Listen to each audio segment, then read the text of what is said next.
Hola, estimados estudiantes. Don Villete y yo, el profesor Luis Bolaño, los invitamos a continuar con nuestro trabajo participando en el presente video en el que abordaremos temas como el EBITDA, ciclo de caja, entre otros. Prestemos mucha atención y sigamos con el mismo entusiasmo. Bienvenidos. Para todos es bien sabido que el compromiso de todo gerente financiero es lograr maximizar utilidades para la empresa y debe generar estrategias para la consecución de dicho objetivo. Podemos señalar que una de las herramientas como indicador referente con que usted cuenta es el EBITDA. Para poder comprender qué es el EBITDA, vayamos a su definición. El concepto de EBITDA se define como la utilidad resultante al restar a las ventas o ingresos operativos el valor de los costos y gastos operativos que representen un desembolso de efectivo. Para comprender más claramente el concepto sin caer en un error, debemos calcular la utilidad operativa sin que ésta esté afectada por gastos no efectivos. En otras palabras, una utilidad operativa antes de depreciaciones y amortizaciones. El término de uso universal que se emplea para esta utilidad es el EBITDA, representado por sus iniciales en inglés, Earnings Before Interest, Taxes, Depreciation and Amortization, cuyo significado en español es utilidad antes de intereses, impuestos, depreciación y amortización. Dado que la utilidad antes de intereses e impuestos en la misma utilidad operativa del estado de resultado es por lo que el EBITDA es la utilidad operativa antes de depreciaciones y amortizaciones. También recibe el nombre de utilidad operativa de caja, pero es un término de poco uso en el lenguaje empresarial. Solo los costos y gastos se separan entre los efectivos y los no efectivos. Se tendría que el EBITDA sería la utilidad que resulta de restar a las ventas o ingresos operacionales el valor de los costos y gastos operativos efectivos, y por lo que se ha sugerido es un concepto de utilidad directamente relacionado con la gestión gerencial y por lo tanto útil para evaluar la forma como el gerente y su equipo de colaboradores están ejecutando acciones que propendan por la generación de utilidades y en consecuencia el incremento del valor de la empresa. Su fórmula se describe así: ventas menos costos y gastos efectivos es igual a utilidad operativa más depreciaciones y amortizaciones igual al EBITDA.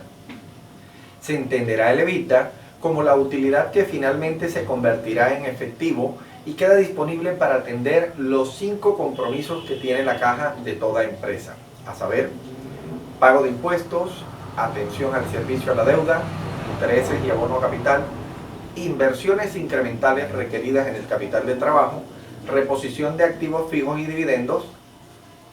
Bien, ahora hablemos del ciclo de caja. Es fundamental para el administrador financiero conocer el tiempo que transcurre desde que realiza la inversión en el activo corriente hasta que éste retorna. Lo anterior se identifica como ciclo de caja, de allí la importancia de su cálculo, situación que para algunos representa causa de estrés y preocupación, ya que un mal manejo del ciclo de caja ocasiona iliquidez, imposibilitando el cumplimiento de las obligaciones del corto plazo. El no contar con los recursos suficientes para la operación conlleva a la solicitud de créditos con el riesgo de no obtenerlos, empeorando su situación con el incumplimiento de pago de sus obligaciones. En la imagen podemos observar la rotación del efectivo en el ciclo de caja, que representa la transición o periodos de tiempo en días del inventario, cuentas por cobrar, cuentas por pagar y nuevamente efectivo. Entonces, la fórmula para el cálculo del ciclo de caja en días será: día ciclo de caja es igual al periodo de inventario más periodo de cobro, menos el periodo de pago.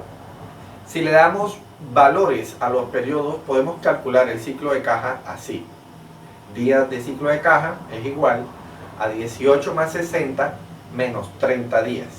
Entonces los días del ciclo de caja serán igual a 48 días. Es indispensable prever la capacidad de pagos de la empresa.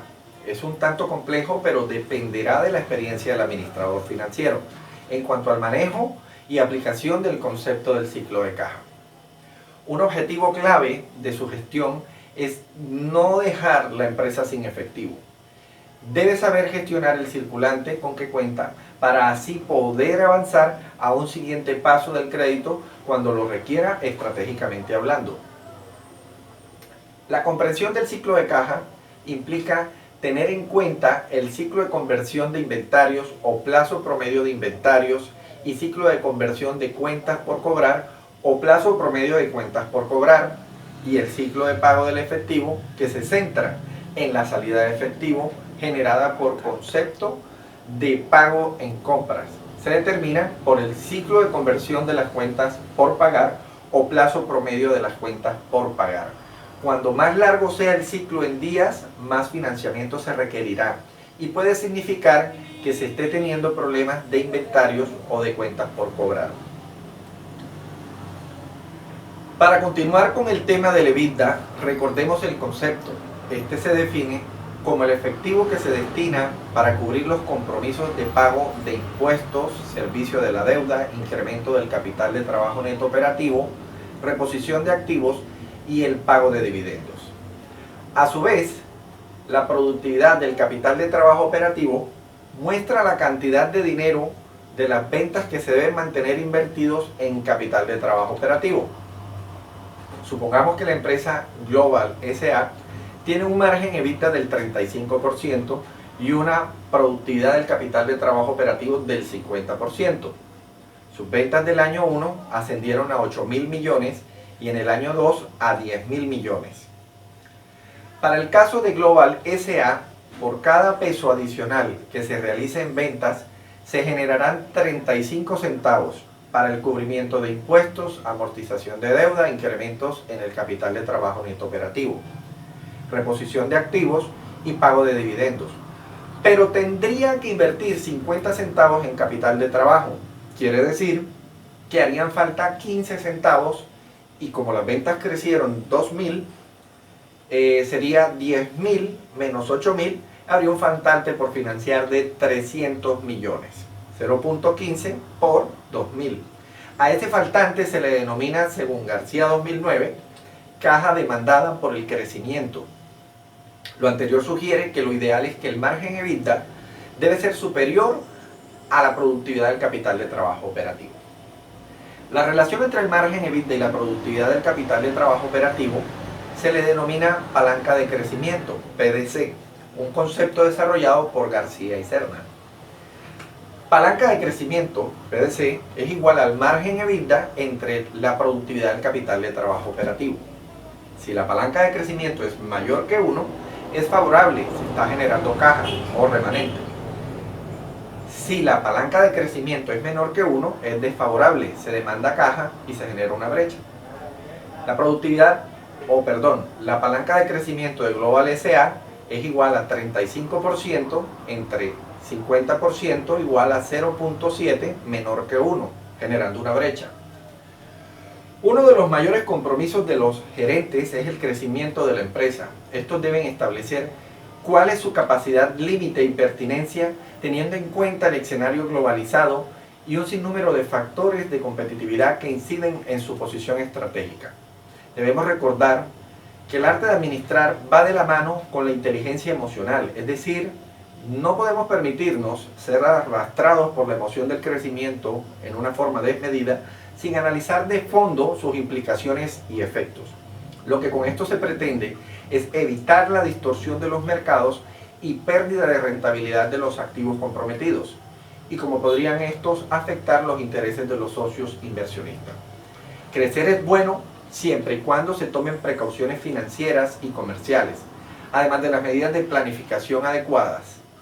Otra de las razones que obligan el crecimiento de una empresa es la compensación del crecimiento de otras áreas como los costos y gastos, que se ven afectados en ritmo por la dinámica de la inflación.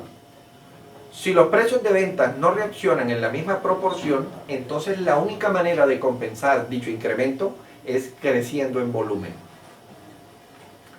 Cuando hablamos de precauciones financieras, nos referimos a los posibles efectos que se pueden ocasionar sobre el flujo de caja libre y en consecuencia sobre el valor de la empresa que producirá dicho crecimiento. Este efecto se puede comprender cuando se analiza la relación entre el margen EBITDA y la productividad del capital de trabajo operativo. Se presenta el siguiente ejemplo. La empresa Orión, de acuerdo con su operación, mantiene un margen EBITDA del 30% y una productividad del capital de trabajo operativo del 40%. Las ventas en el año 1 son de 12 millones y en el año 2 son de 15.000 millones. Recordemos que el hecho de que la empresa tenga un margen EBITDA del 30% quiere decir que de cada peso vendido quedan disponibles 30 centavos para cubrimiento de compromisos como impuestos, deudas e incremento del capital de trabajo neto operativo, reposición de activos fijos y dividendos. Por otra parte, la productividad del capital de trabajo operativo del 40% representa que la empresa requiere mantener 40 centavos del capital de trabajo neto operativo por cada peso que desee vender. Analizado lo anterior, podemos concluir que por cada peso adicional que la empresa venda, se generan 30 centavos para cumplir con los compromisos mencionados en el párrafo anterior. Pero habría que invertir 40 centavos para poder vender ese adicional. Es decir, que cada peso incremental de ventas produce un faltante de 10 centavos. Y como las ventas crecieron 3.000 millones, el faltante sería de 300 millones. Este faltante se denomina caja demandada por el crecimiento. Las cifras indican que lo más apropiado es procurar siempre que el margen EBITDA sea mayor que la productividad del capital de trabajo operativo para lograr generar caja. ¡Excelente! Don Billete está muy orgulloso de ti. Ahora te invito a observar algunos ejemplos en la siguiente presentación.